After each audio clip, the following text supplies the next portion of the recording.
ഉമ്മ ചോദിക്കുകയാണ്, മോനെ നീ അല്ലാഹുവിനെ സൂക്ഷിക്കുന്നില്ലേ? നീ എന്നും ഇങ്ങനെ ലഹരിക്ക് അടിമപ്പെട്ടു പോകുന്നുവല്ലോ.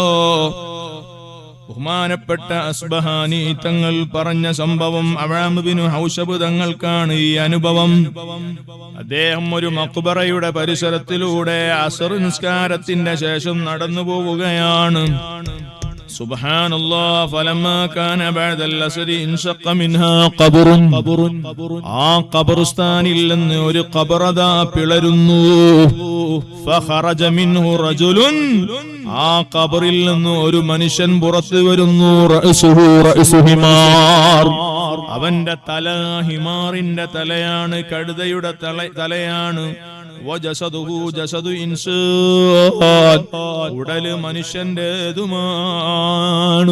ഫനഹഖ തലാഥ നഹഖാത്തിൻ. 3 തവണ കഴുതയുടെ ശബ്ദമുണ്ടാക്കുന്നു. സുമ്മൻ തബഖ അലൈഹിൽ ഖബറു. വീണ്ടും ആ ഖബറിലേക്ക് പോകുന്നു. ഖബർ ഓടിപ്പോകുന്നു. ബഹുമാനപ്പെട്ട അവാം ബിൻ ഹൗശബ് തങ്ങൾ ഫസഅൽതു അൻഹു. മഹാൻ പറയാണ്, ആ ഖബറാളി ആരാണെന്ന് ഞാൻ ഇങ്ങനെ അന്വേഷിച്ചു. അവസാനം വിവരം ലഭിച്ചു. ഇന്നഹു കാന യശ്റബുൽ ഖംറ. അദ്ദേഹം മദ്യപിക്കുന്ന ആളാണ്. ഫൈദാ റാഹ. വൈകുന്നേരമായാൽ തഖൂലു ഉമ്മുഹു. അതേ ഉമ്മ പറയും, ഇത്തഖില്ലാഹ യാ വലദി. മോനെ അല്ലാഹുവിനെ സൂക്ഷിക്കണേ, മരണം ശ്രദ്ധിക്കണേ, പരലോകം ആലോചിക്കണേ. മോനെ ഇങ്ങനെ മദ്യം കഴിക്കരുത്, അല്ലാഹുവിന്റെ കഠോരമായ ശിക്ഷ ഏൽക്കേണ്ടി വരും. ആ സമയം ഫയഖൂലു. ആ ചെറുപ്പക്കാരനായ മകൻ ഉമ്മയോട് പറയും, ഇന്നമാ അൻതി തൻഹഖീന കമാ യൻഹഖുൽ ഹിമാർ. കഴുത കരയുന്നത് പോലെ കരയല്ലേ, കഴുത ചലക്കുന്നത് പോലെ ചലക്കണ്ട.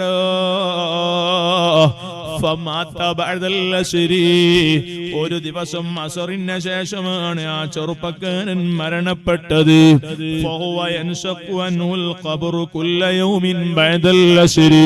എല്ലാ ദിവസവും അസറു ശേഷമായാൽ, അസറിന് ശേഷമായാൽ ആ ചെറുപ്പക്കാരന്റെ ഖബർ പിളരുന്നു. കഴുതയുടെ ശബ്ദം പോലെ ശബ്ദിക്കുന്നു. 3 പ്രാവശ്യം കഴുതയുടെ കരച്ചില് കരയുന്നു. പിന്നെ ആ ഖബർ വീണ്ടും പൂടിപ്പോകുന്നു. ഇത് എല്ലാ ദിവസവും നടക്കുന്ന പ്രതിഭാസമാണ്. ഓ ചെറുപ്പക്കാരെ, ഇത് കള്ളിന്റെ കാലമാണ്, ഇത് കഞ്ചാവിന്റെ കാലമാണ്, ഇത് മയക്കുമരുന്നിന്റെ കാലഘട്ടമാ, ഇത് മാതാപിതാക്കളോട് റെസ്പെക്ട് ഇല്ലാത്ത കാലമാ. അൽഹംദുലില്ലാഹ്, നമ്മളുടെ ചെറുപ്പക്കാരെ ഞാൻ കുറ്റപ്പെടുത്തുന്നില്ല. ന്യൂ ജനറേഷൻ ഒരുപാട് നന്മകൾ ചെയ്യുന്നവരാ. നാട്ടിൽ ഒരു പ്രകൃതിക്ഷോഭം നടന്നാൽ അവരതാ സുരക്ഷാ വലയം തീർക്കാൻ വലിയ ആവേശമുള്ളവരാണ്. പാവങ്ങളെ കണ്ണീരൊപ്പാൻ അവര് സാന്ത്വന പ്രവർത്തനങ്ങൾ നടത്താൻ അവര് വലിയ ആവേശം കാണിക്കുന്നവരാ. നമ്മുടെ നാട്ടില്, നമ്മളുടെ കുടുംബങ്ങളില്, നമ്മുടെ അയൽവക്കങ്ങളില് ഏതെങ്കിലും ഒരാൾക്ക് പെട്ടെന്ന് അപകടം സംഭവിച്ചാൽ 1 കോടി രൂപ വേണം അവർക്ക് ചികിത്സിച്ച് ആ രോഗം ഭേദപ്പെടുത്തണമെങ്കിൽ. അതേ സോഷ്യൽ മീഡിയകളിൽ അവർ കയറുകയാ. അവർക്കുള്ള ഈ ഭൗതികമായ സംവിധാനങ്ങൾ കൃത്യമായി ഉപയോഗപ്പെടുത്തുന്നു. മണിക്കൂറുകൾ കൊണ്ട് ലക്ഷങ്ങൾ അവര് സ്വരൂപിക്കുന്നു. പാവം മനുഷ്യരെ സഹായിക്കുന്നു. ഓ സുഹൃത്തുക്കളെ, നല്ല കാര്യമാണ്. ഞാൻ നിങ്ങളെ അഭിവാദ്യം ചെയ്യുകയാണ്. കാരണവന്മാരോട് പറയുന്നു, പുതിയ കാലത്തെ ചെറുപ്പക്കാരെ നമ്മൾ അവജ്ഞതയോടെ കാണാൻ പാടില്ല. ചാബല്യങ്ങൾ ഉണ്ടായേക്കാം, പക്ഷെ അവരെ കുറ്റപ്പെടുത്താൻ പാടില്ല. ഈ കാലം അങ്ങനെയുള്ള ഒരു കാലഘട്ടമാണ്. അവരിലുള്ള നല്ല നല്ല കാര്യങ്ങൾ ഹൈലൈറ്റ് ചെയ്ത് കാണുകയും അവരിലുള്ള കുറവുകൾ പറഞ്ഞ് സ്നേഹബുദ്ധ്യ തിരുത്തി കൊടുത്ത് അവരെയും നന്മയുടെ വഴിയിലേക്ക് കൈപിടിച്ച് കൊണ്ടുവരികയും ചെയ്യാനുള്ള ശ്രമങ്ങളാ ഉണ്ടാകേണ്ടത്. ഞാൻ എന്റെ കരളിന്റെ കഷ്ണങ്ങളായ യുവ കൂട്ടുകാരോട് പറയുന്നു, ബാപ്പ ഉമ്മ സ്വർഗത്തിലേക്കുള്ള കവാടമാണ്. അതേ, നമ്മുടെ നാട്ടിലെ ആലിമീങ്ങൾ നരകത്തിൽ നിന്ന് നമ്മളെ ശഫാഅത്ത് ചെയ്യാനുള്ളവരാണ്. അതേ, നമ്മുടെ നാട്ടിലെ പള്ളിയും മദ്രസകളും ഇതുപോലെയുള്ള ആത്മീയ വേദികളും നമുക്ക് പാരത്രികമായി വലിയ ഗുണം ചെയ്യുന്നതാണ്. അങ്ങനെയുള്ള ചിന്തകളൊന്നും കൈമോശം വന്നു പോകരുത്. അതേ, ലഹരിക്ക് അടിമപ്പെടണ്ട, മയക്കുമരുന്നിലേക്ക് കൂപ്പുകുത്തണ്ട. ഞങ്ങളെ നാടിനെയും നാട്ടുകാരെയും പ്രത്യേകിച്ച് യുവതലമുറയെയും ലഹരിയിൽ നിന്ന് രക്ഷപ്പെടുത്തണേ അല്ലോ. ഞാൻ ഈയിടെ ഒരു ചെറുപ്പക്കാരൻ അതാ എനിക്ക് മെസ്സേജ് അയച്ചു, എന്നോട് പറഞ്ഞു ഞാൻ അലിയാണ്. ഞാൻ ചോദിച്ചു ഏത് അലിയാണ്? സുബ്ഹാനല്ലാഹ്, നേരത്തെ ഉണ്ടായിരുന്ന അവന്റെ പേരെന്നോട് പറഞ്ഞു തന്നു. ഞാൻ ഇസ്ലാമിലേക്ക് ഈ അടുത്ത് വന്നിട്ടുണ്ട് ഉസ്താദേ. അൽഹംദുലില്ലാഹ്. ഞാൻ പറഞ്ഞു വലിയ സന്തോഷമായല്ലോ, അല്ലാഹു നിങ്ങൾക്ക് സ്വർഗം തീരുമാനിച്ചിരിക്കുന്നു.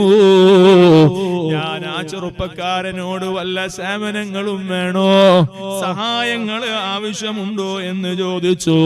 ആ ചെറുപ്പക്കാരൻ പറഞ്ഞു ഇല്ല, രാവിലെയും വൈകുന്നേരമൊക്കെ നിങ്ങൾ ഇങ്ങനെ നടക്കുമ്പോ, വീട്ടിലേക്ക് വരുമ്പോ, തിരിച്ചു പോകുമ്പോ, ഈ നാട്ടിൽ നിങ്ങൾ വയത് പറയാനെത്തുമ്പോ, അതേ നിങ്ങളെ സദസ്സിൽ നിങ്ങളെ ശബ്ദം കേട്ടിരിക്കാറുണ്ട്. ആ യാത്രയൊക്കെ കാണുമ്പോ എന്റെ മനസ്സിലും എനിക്കും ഇങ്ങനെ ഈ ദീനിനെ കുറിച്ചൊന്ന് പഠിക്കണമല്ലോ എന്ന ആഗ്രഹം വരാറുണ്ട്. അല്ലാഹുവിന്റെ തൗഫീഖ് കൊണ്ട് കലിമ ചൊല്ലി ഞാൻ ആ കൂട്ടുകാരനോട് പറഞ്ഞു, എന്ത് ആവശ്യമുണ്ടെങ്കിലും വിളിക്കണം, ഈ ഫോൺ നമ്പർ ഒന്ന് സേവ് ചെയ്യണം. ആ സമയത്ത് ആ ചെറുപ്പക്കാരൻ പറയുകയാണ്, ഉസ്താദേ നിങ്ങളെ വയലിൽ ഒരു കാര്യം നിങ്ങൾ ശ്രദ്ധയിൽപ്പെടുത്താനാണ്, അത് പറയാനാണ് ഞാൻ വിളിച്ചത്. കാര്യം എന്താണെന്നറിയുമോ?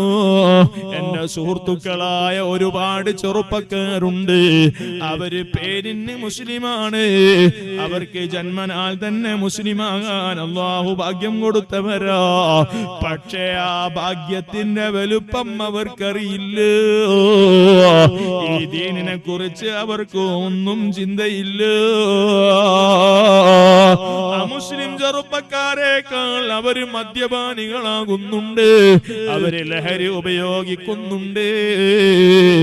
ഇസ്ലാമിലേക്ക് വന്ന എനിക്ക് പോലും അവരെ കാണുമ്പോൾ വലിയ വേദനയുണ്ട്. ചെറുപ്പക്കാരെ, ഇതെന്തൊരു സങ്കടമാണ്, ഇതെന്തൊരു ദുഃഖമാണ്. ആർക്കാണ് ഇത് പരിഹരിക്കാൻ കഴിയുക?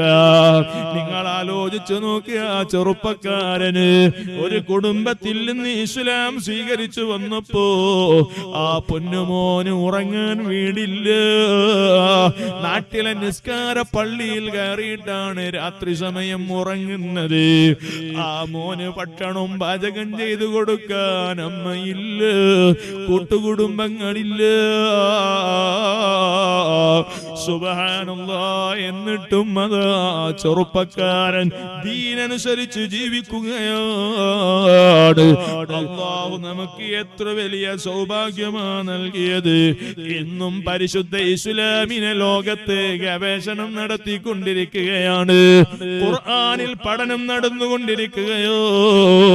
പലരും രഹസ്യത്തിലും പരസ്യത്തിലും ഈ മതത്തിലേക്ക് കടന്നു വരികയാ. എന്നാൽ ഒരു പ്രതിസന്ധികളുമില്ലാതെ യഥാർത്ഥ മുസ്ലിമായി ജീവിക്കാനും യഥാർത്ഥ മുസ്ലിമായി മരിക്കാനുമല്ല നമുക്ക് അവസരം തന്നിട്ട് ഈ അവസരം നഷ്ടപ്പെടുത്തിയാൽ നമ്മളെക്കാൾ വലിയ നഷ്ടം സംഭവിക്കുന്നവരുണ്ടോ?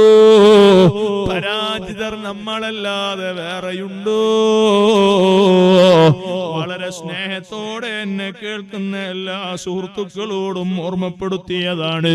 ഞാൻ എന്റെ സംസാരം ഉപസംഹാരത്തിലേക്ക് നീങ്ങട്ടെ. മരണം വന്ന് പിടികൂടുമ്പോൾ ധൈര്യമായി ഒന്ന് കണ്ണടയ്ക്കാൻ കഴിയണം.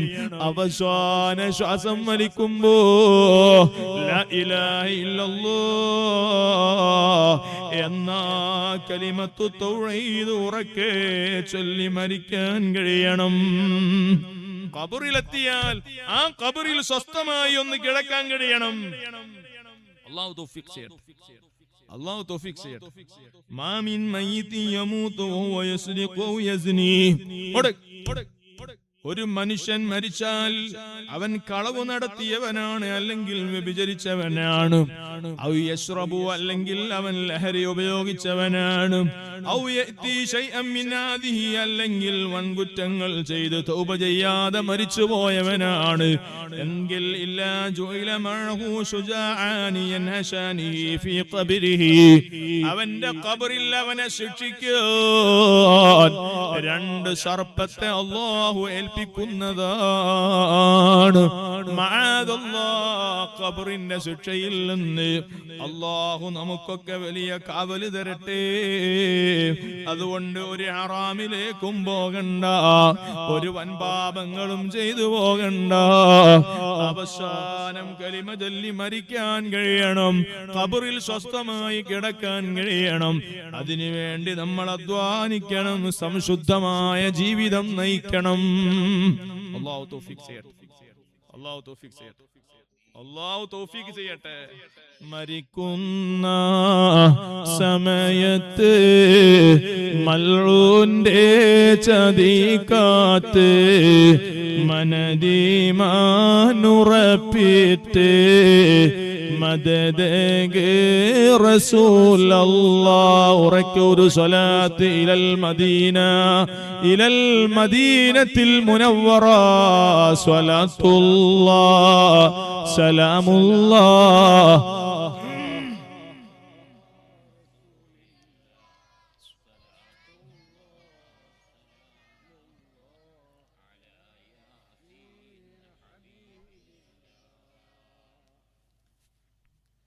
റഈസുൽ ഉലമ ഈ സുലൈമാൻ ഉസ്താദ്, അല്ലാഹു അവിടുത്തേക്ക് ആഫിയത്തുള്ള ദീർഘായുസ്സ് കൊടുക്കട്ടെ. അവിടുത്തെ നാട്ടിലെ മഫ്ലഹ് എന്ന സ്ഥാപനത്തിൽ വഅലിന് പോയപ്പോ ഉസ്താദിന്റെ വീട്ടുമുറ്റത്തുള്ള നിസ്കാരപ്പള്ളിയിലാണ് മഗ്‌രിബ് നിസ്കരിക്കാനെത്തി. ജമാഅത്ത് കഴിഞ്ഞ് ഉസ്താദിന്റെ കൈയൊന്ന് പിടിച്ച് സലാം പറഞ്ഞ് സ്റ്റേജിലേക്ക് പോകാൻ കരുതി നിന്നപ്പോ ഖാദിമ പറഞ്ഞ്, നിങ്ങൾ സ്റ്റേജിലേക്ക് പോയി വഅദ് തുടങ്ങിക്കോളി, ഉസ്താദ് സ്റ്റേജിലെത്തുമ്പോ കാണാം. ഞാൻ പറഞ്ഞു, ഉസ്താദിന് സുന്നത്ത് നിസ്കാരം കഴിഞ്ഞോട്ടെ, എന്നിട്ടൊന്ന് കൈപിടിച്ചു പോകാം. അപ്പൊ പറഞ്ഞു, 20 റക്അത്ത് സ്വലാത്തുൽ അവ്വാബീൻ. മഗ്‌രിബ് നിസ്കരിച്ചു കഴിഞ്ഞാൽ ഇശാഇന്റെ മുമ്പ് 20 റക്അത്ത് നിസ്കരിക്കാറുണ്ട്. ഒരു റമളാനിലെ തറാവീനെ കുറിച്ചല്ല. ആരാണ് റഈസുൽ ഉലമ ഉസ്താദ്? ബൈലത്തൂർ ഉപ്പാപ്പ പറയാറുണ്ട്, ഓക്കെ ഉസ്താദ് ഹറമിൽ എന്ന് പറഞ്ഞോളൂ, നിങ്ങൾ സുലൈമാൻ മുസ്ലിയാരെ ശ്രദ്ധിച്ചോളി, അദ്ദേഹം അള്ളാഹുവിന്റെ ഔലിയാക്കന്മാരിൽപ്പെട്ട ആളാണ്. അള്ളാഹുവെ, ആ തണൽ ഞങ്ങൾക്ക് എത്രയോ കാലം നീട്ടിത്തരണേ അല്ലാഹ്. ഒരുപാട് ആലിമീങ്ങൾക്ക് ജന്മം നൽകിയ റഈസുൽ ഉലമ ജീവിതത്തിന്റെ സായാഹ്നത്തിലും 20 റക്അത്ത് സ്വലാത്തുൽ അവ്വാബീൻ നിസ്കരിക്കുന്നുവെങ്കിൽ സുൽത്താനുൽ ഉലമ ഉസ്താദ് അല്പം പ്രയാസപ്പെട്ട് ആശുപത്രിയിൽ കഴിയുമ്പോ ബഹുമാനപ്പെട്ട തങ്ങൾ നമ്മുടെ വേദിയിലേക്ക് വരുന്നു. അല്ലാഹു അക്ബർ, അല്ലാഹു അക്ബർ, ലാ ഇലാഹ ഇല്ലല്ലാഹു വല്ലാഹു അക്ബർ, അല്ലാഹു അക്ബർ വലില്ലാഹിൽ ഹംദ്. തങ്ങൾ കൃത്യസമയത്ത് എത്തിയതുകൊണ്ട് വയതും കൃത്യസമയത്ത് സമാപിക്കാനായി. എടുത്തോളൂ, ചെരുപ്പെടുത്തു.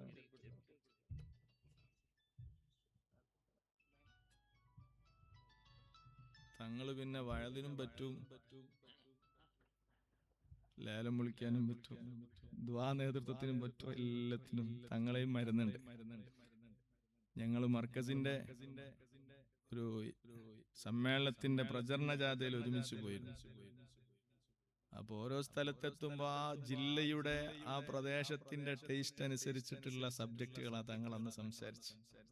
നീലഗിരിയിലും പാടന്തറയിലും വയനാട്ടിലും കണ്ണൂരിലൊക്കെ ഞങ്ങൾ പോയിരുന്നു, കാസർഗോഡ് അടക്കം. അള്ളാഹു നമ്മുടെ സാദാത്തുക്കൾക്ക് ആഫിയത്തുള്ള ദീർഘായുസ്സ് നൽകട്ടെ. അപ്പൊ രാത്രിയിൽ എത്ര നേരം വഴുകി കിടന്നാലും സുൽത്താനുൽ ഉലമ ഉസ്താദ് തഹജ്ജുദ് മുടക്കൂല. രോഗിയായി കഴിഞ്ഞപ്പോൾ ഉസ്താദ് ആ സമയത്ത് പ്രത്യേകമായി എന്തോ പറഞ്ഞുകൊണ്ടിരിക്കുന്നു. ബന്ധപ്പെട്ട ആളുകളോട്, ആശുപത്രിയിൽ അധികൃതർ ചോദിക്കുകയാണ്, സ്ഥിരമായിട്ട് ആ സമയത്ത് എന്തെങ്കിലും ചെയ്യാറുണ്ടോ? അപ്പൊ എന്താ, തഹജ്ജുദിന്റെ സമയമാണിത്. നിങ്ങൾ ആലോചിച്ച് നോക്ക്, അവരൊക്കെ ഖബറിലേക്ക് വേണ്ടി, ആഖിറം സമ്പാദിക്കാൻ വേണ്ടി കിട്ടിയ അവസരങ്ങൾ ഉപയോഗപ്പെടുത്തുന്നവരാണ്. ഇന്നും സയ്യിദ് അലി ബാഫഖി തങ്ങളെ പോലെയുള്ള മഹാന്മാർ അവര് സ്റ്റേജിൽ ദുആ കഴിഞ്ഞാൽ അങ്ങനെ ഇരിക്കും. അതേപോലെ വാഹനത്തിൽ യാത്ര ചെയ്യുമ്പോഴൊക്കെ മുസ്ഹഫ് തുറക്കുകയാണ്, എന്നിട്ട് ഖുർആൻ ഓതി തീർക്കുകയാണ്. എപ്പോഴും ഖുർആൻ ഓതി.